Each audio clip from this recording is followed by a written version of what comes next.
Alam mo ang isang mandirigma, pag nasa laban yan, hindi yan pwedeng mag-time out. Walang time out sa gitna ng labanan. Ganon din sa atin na mga mandirigma ng Panginoon.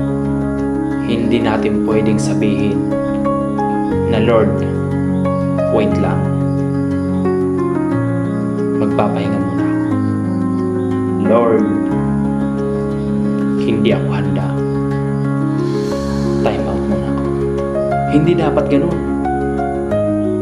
Dapat parati tayong handa. Kasi kung hindi tayo handa, matatalo tayo. Matatalo tayo ng ating kalaban. Kaya lagi mong tandaan na dapat parati kang handa. Because you are the warrior of God. At hindi ka pababayaan